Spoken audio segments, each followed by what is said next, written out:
What if I told you that a single Instagram post could destroy a criminal empire worth millions? What if the very thing that made someone feel invincible became the weapon that brought them down? This is the story of Victoria Chen, a brilliant programmer who called herself the Digital Empress. She lived in a world of private jets, five-star hotels, and designer everything. Her social media was filled with luxury that made influencers jealous. She claimed to be a tech genius working for Fortune 500 companies. But every dollar of her lavish lifestyle was stolen from hardworking American families, and her obsession with showing off online would lead to the most satisfying downfall you've ever heard. Stick around because the revenge in this story is so perfect, you'll want to share it with everyone you know. Victoria Chen wasn't born into wealth. Growing up in a modest apartment in Toronto, Canada, she discovered her love for programming at age 12 when her older brother left his laptop behind. While other kids played video games, Victoria was learning to code. By 16, she was already freelancing, building websites for small businesses. Her talent was undeniable. Teachers praised her, coding competitions became easy wins, and she started dreaming of Silicon Valley success. But Victoria had a problem that would eventually destroy her life. She was obsessed with appearances. She wasn't content with slow, steady success. She wanted the lifestyle she saw on social media right now. "Why should I wait 10 years to live like this?" she would tell her friends, showing them photos of tech billionaires' mansions and luxury cars. That impatience would soon turn her extraordinary talents toward the dark side. In 2019, while studying computer science at University of Toronto, Victoria met Marcus Thompson, a charismatic student from Jamaica who always seemed to have money despite claiming to be broke. Marcus introduced her to what he called gray area programming work. "It's not technically illegal," Marcus would say with a smirk. "We're just redirecting inefficient government spending." Victoria's first job was simple: create a website that looked exactly like a Canadian government portal. "It's for testing security vulnerabilities," Marcus explained. The pay was $5,000 for a week's work, more than Victoria had ever made. She told herself it was legitimate consulting work. The website was perfect, indistinguishable from the real thing, and the money felt incredible. But Victoria had no idea she had just built her first tool for government fraud. Marcus wasn't working alone. Over the next year, Victoria discovered he was part of an international network that included David Kwame from Ghana, Isabella Rodriguez from Mexico, and James Park from South Korea. They were all brilliant, ambitious, and tired of playing by the rules. The group had a simple philosophy: governments waste taxpayer money anyway, so why not redirect some of it to people who would actually use it productively? Victoria's role evolved quickly. Her programming skills made her invaluable. She could create fake websites so convincing that even IT professionals couldn't spot the differences. She became the technical backbone of their operation. By 2020, Victoria had moved to London, ostensibly for a graduate program. In reality, she was setting up the technical infrastructure for what would become one of the most sophisticated government fraud schemes in history. With her first major payday, Victoria began crafting her online persona. She called herself the Digital Empress, a title she said represented her dominance in the tech world. Her Instagram account exploded with content: luxury hotel rooms in Dubai, shopping sprees in Paris, expensive dinners in Tokyo. She claimed to be working for major corporations: Google, Apple, Microsoft, Tesla. Her LinkedIn profile was a masterpiece of fabricated success. But here's what made Victoria different from other scammers: she actually had the skills to back up some of her claims. Her real programming abilities allowed her to speak convincingly about technology, making her fake career seem believable. Her follower count grew rapidly. Young programmers looked up to her. Tech publications began featuring her as an example of young women succeeding in technology. "Living my best life thanks to hard work and coding skills. Digital Empress, Joe, or Tech Life.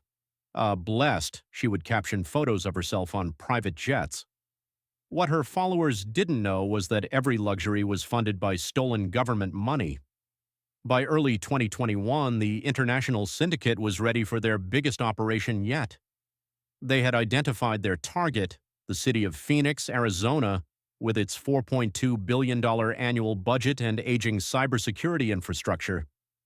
Victoria's job was to create a sophisticated network of fake websites that would impersonate various Phoenix city government portals. These sites needed to be perfect, indistinguishable from the real thing to even trained government employees. Working from her luxury apartment in London's Canary Wharf district, Victoria spent months perfecting the fake websites. Every detail was precise. Fonts, colors, security certificates, even the loading times were identical to the real sites.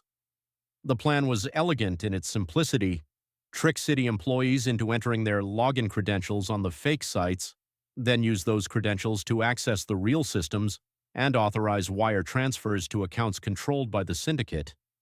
The operation launched in September 2021. Victoria's fake websites went live, and Marcus's team began their social engineering campaign. They would call Phoenix City employees, claiming to be from the IT department, and direct them to updated security portals, Victoria's fake websites. The employees would enter their credentials thinking they were following legitimate security procedures. Within weeks, the syndicate had access to multiple city systems.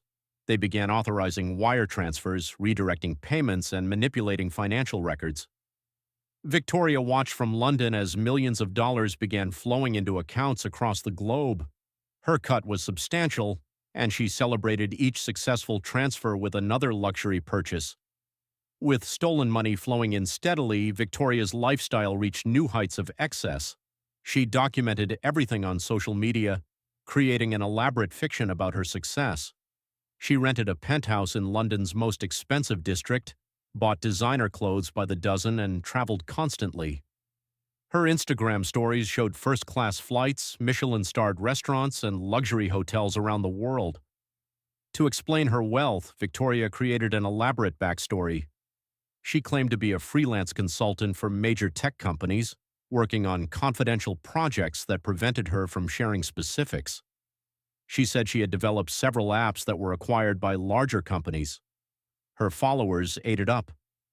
Tech blogs began featuring her story. She was invited to speak at conferences about building wealth through programming skills.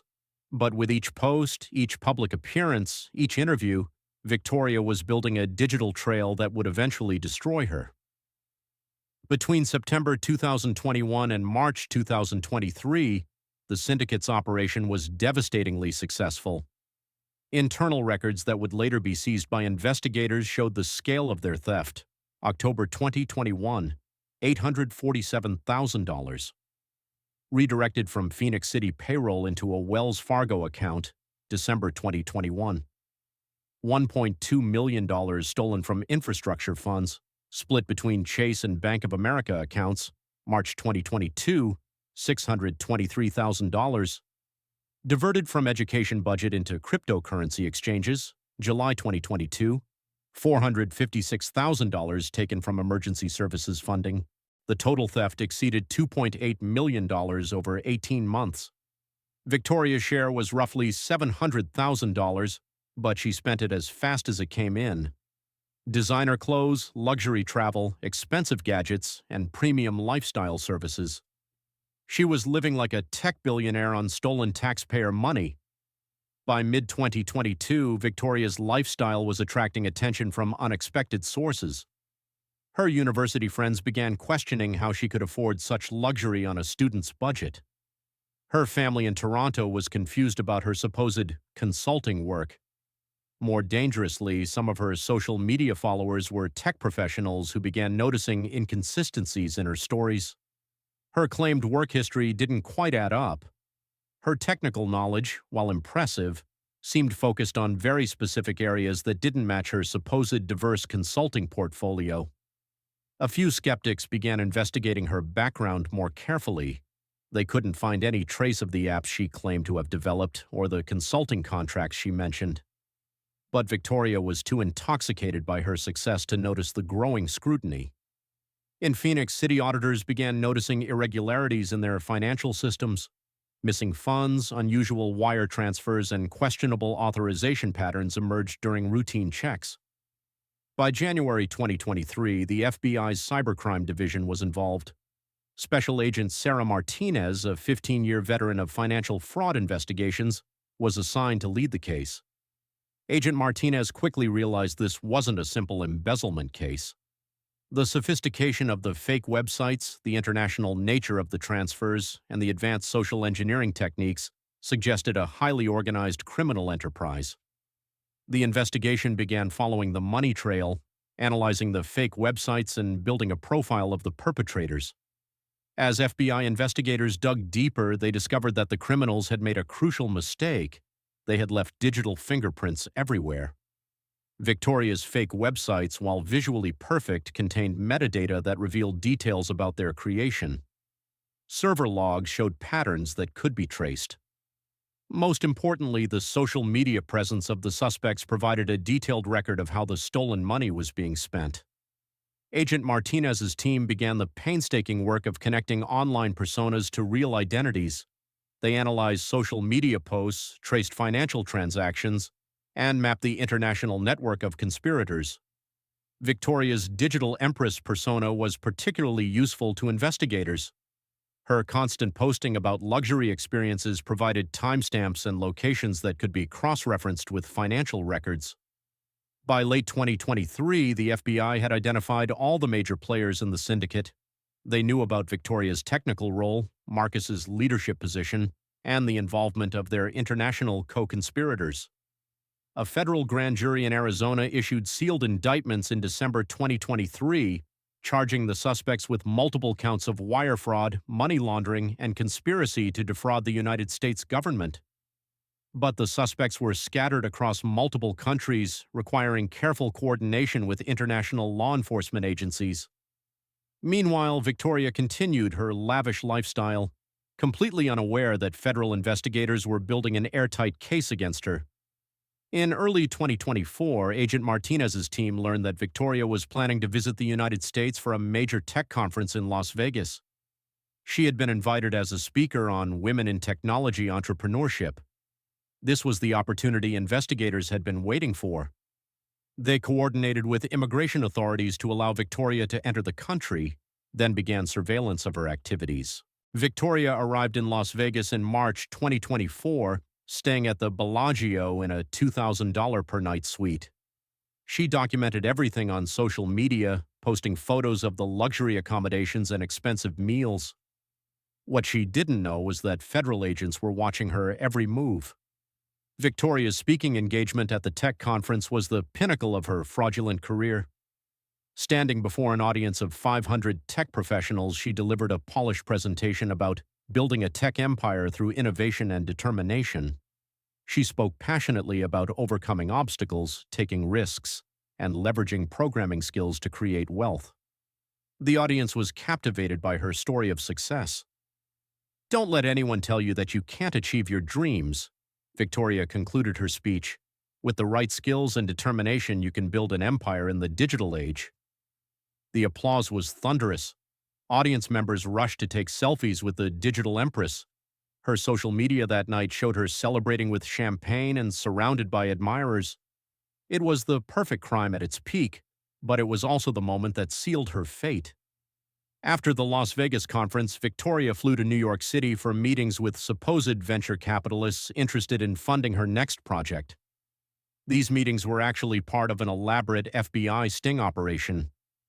Undercover agents posed as investors, recording conversations where Victoria made incriminating statements about her revolutionary financial software and her ability to optimize government systems.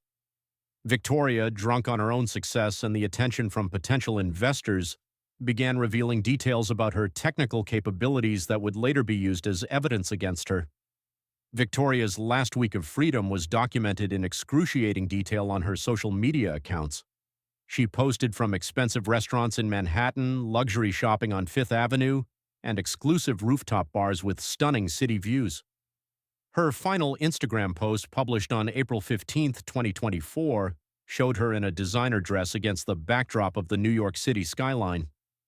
The caption read, "Living proof that dreams do come true when you have the skills to make them happen. Grateful for this incredible life." Tech success. The post received hundreds of likes and comments from followers praising her success and asking for advice on building their own tech careers.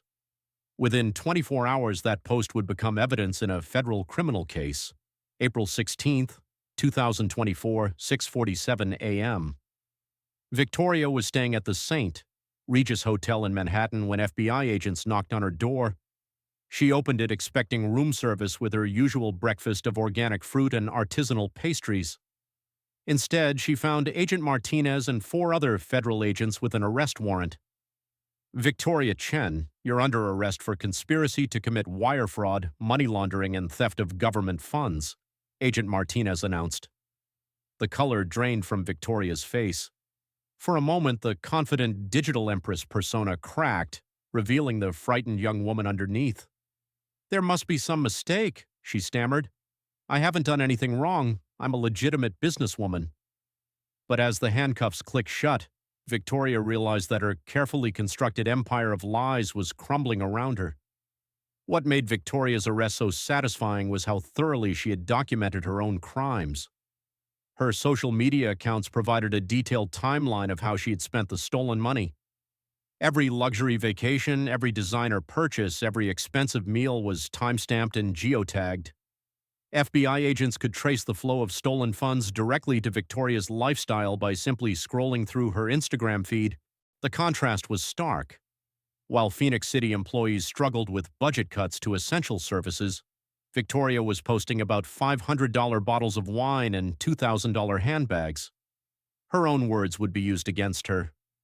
Posts about leveraging technology to create wealth and optimizing systems for maximum profit took on new meaning in the context of her criminal activities. Victoria's arrest triggered a coordinated international operation. Within 48 hours, law enforcement agencies around the world moved simultaneously. Marcus Thompson was arrested in Kingston, Jamaica, while trying to board a flight to Dubai. David Kwame was taken into custody in Accra, Ghana, during a raid on his luxury compound. Isabella Rodriguez was arrested in Mexico City at a five-star hotel. James Park was apprehended in Seoul while attempting to withdraw cash from multiple ATMs. The entire international syndicate was dismantled in a single coordinated strike. As Victoria sat in federal detention in Manhattan, the full scope of her crimes became clear. Prosecutors had built an overwhelming case using her own social media posts, financial records, and technical evidence from the fake websites she had created. The government had recovered detailed records showing 47 fake government websites created over 18 months, $2.8 million stolen from Phoenix City funds, wire transfers to 23 different accounts across 8 countries, over 200 city employees tricked into revealing their credentials. Victoria's lawyer attempted to negotiate a plea deal, but prosecutors were confident in their case. They had video evidence, financial records, technical forensics, and Victoria's own social media posts documenting how she spent the stolen money. When news of the arrest broke, Victoria's social media followers were shocked. The tech blogs that had featured her success story published corrections and apologies. Conference organizers removed her presentations from their websites. The contrast between her public persona and the reality of her crimes was stark. Her final Instagram post, celebrating her incredible life, was shared thousands of times, but now as an example of criminal arrogance rather than inspiring success. Former followers left comments expressing their anger and disappointment. Many young programmers who had looked up to her felt betrayed, realizing that the success story they had admired was built entirely on stolen money. As the case proceeded through the courts, the real victims of Victoria's crimes began to speak out. Phoenix City employees whose jobs had been cut due to budget shortfalls learned that their struggles were directly connected to Victoria's luxury lifestyle. Teachers who had been forced to buy classroom supplies with their own money discovered that Victoria had been spending their stolen funds on designer handbags. Firefighters and police officers who had seen their equipment budgets slashed realized that Victoria had been using their money for five-star hotels and private jets. The human cost of her crimes became clear. While Victoria had been living like a billionaire, essential city services had been compromised, affecting thousands of Phoenix residents. Victoria's trial began in January 2025 in Phoenix, Arizona, the city she had defrauded. The prosecution's case was overwhelming. They presented evidence of the sophisticated fake websites Victoria had created, showing how indistinguishable they were from legitimate government portals. Technical experts testified about the advanced programming skills required to execute such a scheme. Financial analysts walked the jury through the complex money laundering operation, showing how stolen funds had been moved through multiple accounts and countries to obscure their origins. But the most damaging evidence was Victoria's own social media presence. Prosecutors displayed her Instagram posts on large screens in the courtroom, showing the jury exactly how their taxpayer money had been spent. The prosecution's closing argument was simple. While the defendant was posting photos of $500 bottles of champagne, Phoenix teachers were buying school supplies with their own money. While she was staying in $2,000 per night hotel suites, city employees were losing their jobs due to budget cuts. This case isn't just about financial fraud, it's about the human cost of greed. Victoria's defense team attempted several strategies, but none were effective against the overwhelming evidence. They tried to portray her as a minor player manipulated by older, more experienced criminals. But Victoria's own social media posts showed her bragging about her technical skills and leadership role. They attempted to argue that she believed she was doing legitimate consulting work, but the prosecution produced recorded conversations where Victoria clearly understood the illegal nature of the operation. They suggested that her social media posts were exaggerated for publicity purposes, but financial records showed that she had actually spent the amount she claimed on luxury items. Every defense strategy was undermined by Victoria's own digital footprint.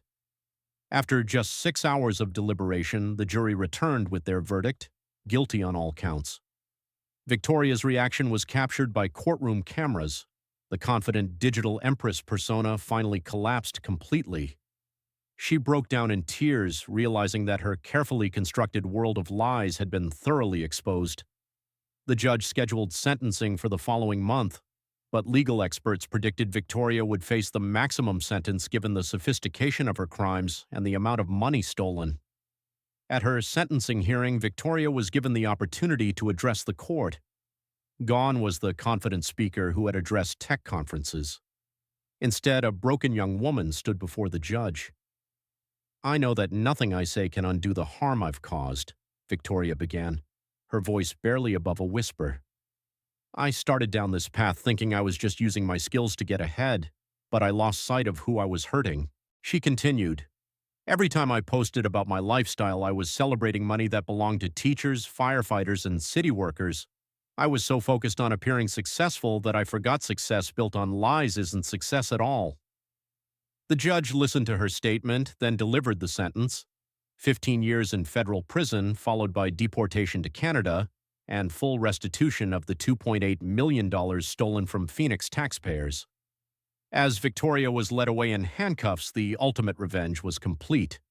The woman who had stolen millions from hardworking Americans and flaunted her crimes on social media was finally facing the consequences of her actions. But the revenge wasn't just the prison sentence. It was the complete destruction of the fake persona she had worked so hard to build. Her social media accounts, once filled with luxury and success, were now preserved as evidence of criminal activity. Her speaking engagements and media appearances had been exposed as elaborate frauds. Her claimed business success was revealed to be nothing more than sophisticated theft. The digital Empress, who had seemed so untouchable, was brought down by the very thing that had made her feel powerful: her own social media presence.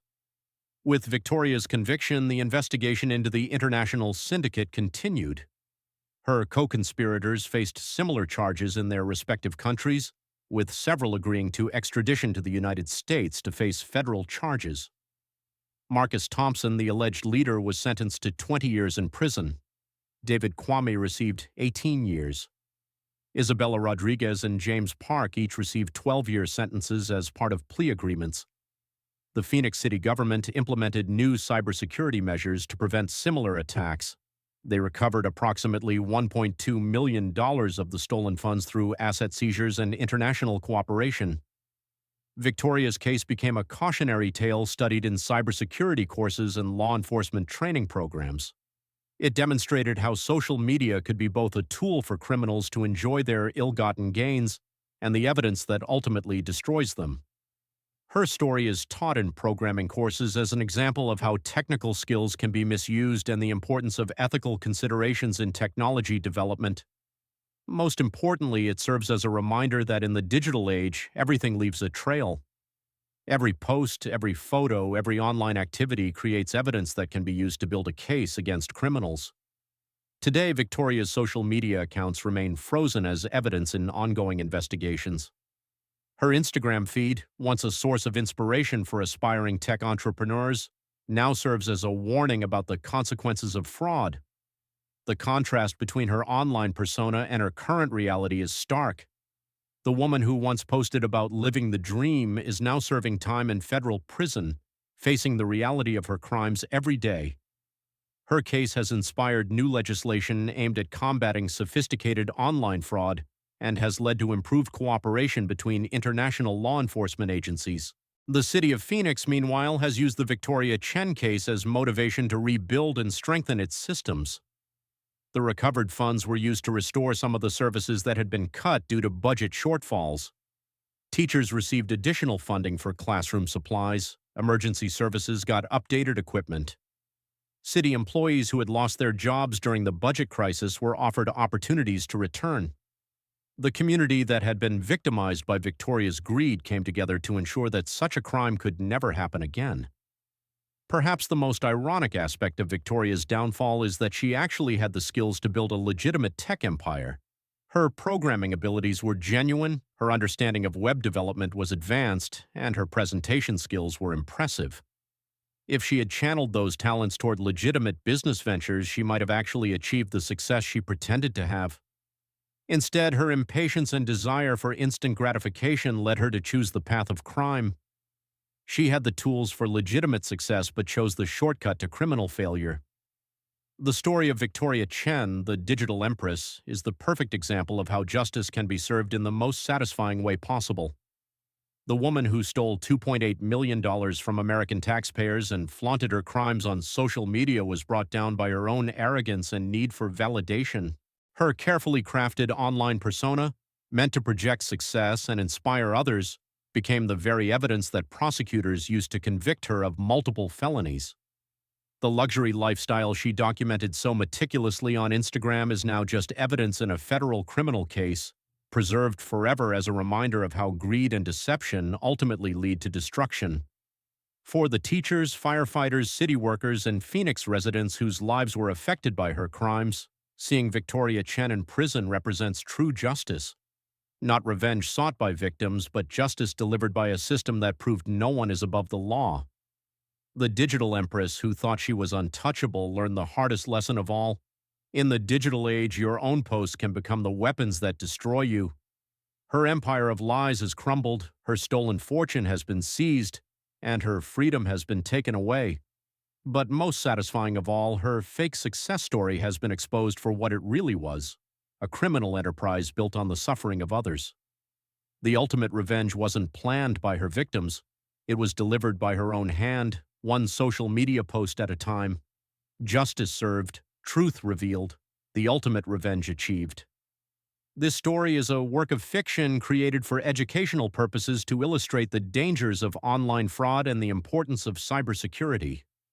While inspired by real-world fraud cases, all names, locations, and specific details have been fictionalized to protect privacy and create an engaging narrative that demonstrates how modern technology can be both a tool for sophisticated crimes and the evidence that ultimately brings criminals to justice.